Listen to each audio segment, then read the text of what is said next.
Avec la période estivale, les incendies et les risques de noyade se multiplient. La population, qui doit être acteur de sa propre sécurité, doit connaître quelques règles de base de prévention et de gestes de premier secours. Les incendies. Concernant les incendies domestiques, c'est-à-dire à la maison en règle générale, il faut savoir que c'est la fumée qui asphyxie les personnes et non pas le feu qui les brûle. Donc ce qui est important, c'est de fuir les fumées. Pour cela, si un incendie se déclare à votre domicile, il est important de fermer les portes et fenêtres, d'évacuer votre logement, bien évidemment de prévenir les secours, les sapeurs-pompiers en composant le 112 et de les attendre au pied de l'immeuble pour leur indiquer quel est l'endroit dans votre habitation où le feu a pris. Je rappelle qu'il est important de savoir que ce sont les fumées qui tuent et donc il faut absolument fuir les fumées. Concernant les feux de forêt, ce qui est un fléau qui se déclare notamment pendant la période estivale dans le sud de la France, il faut savoir qu'il existe une réglementation concernant le débroussaillement, donc il faut se renseigner auprès des préfectures de votre département.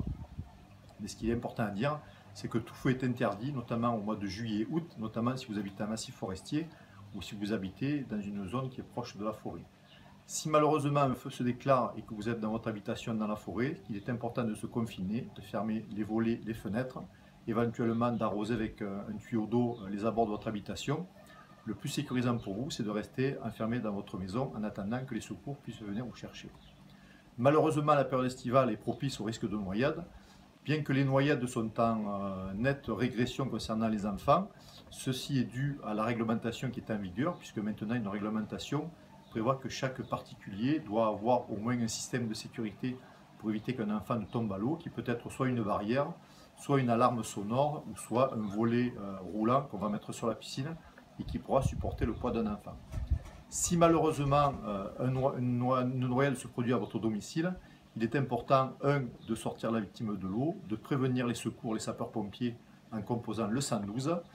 Une fois que la victime a été sortie de l'eau, il va falloir apprécier son état de conscience.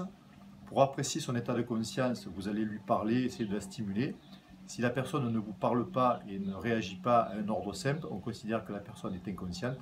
Il va falloir apprécier sa respiration. Vous allez basculer très légèrement sa tête en arrière et regarder son ventre. Si le ventre se soulève régulièrement, la victime respire. Donc on est devant une victime qui est inconsciente et qui respire.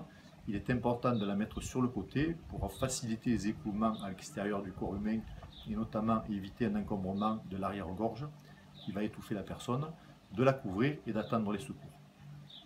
Si lors de le contrôle de la ventilation, vous apercevez que le ventre ne bouge pas ou alors c'est une respiration qui est anormale, on considère que le cœur est arrêté et donc il va falloir faire des compressions thoraciques avec deux options. La première option sera de faire un alternat entre du bouche à bouche et des compressions thoraciques. Pour effectuer le bouche à bouche, il suffit de basculer la tête en arrière, d'appliquer sa bouche sur celle de la victime, de souffler fortement, la poitrine doit se soulever. Une fois que vous avez fait ces deux insufflations, vous allez faire des compressions thoraciques en appuyant au centre de la poitrine, sur le sternum qui est l'os au milieu de la poitrine, et en appuyant très fortement, en faisant des phases de compression et de décompression, et vous allez faire ces gestes jusqu'à l'arrivée des secours.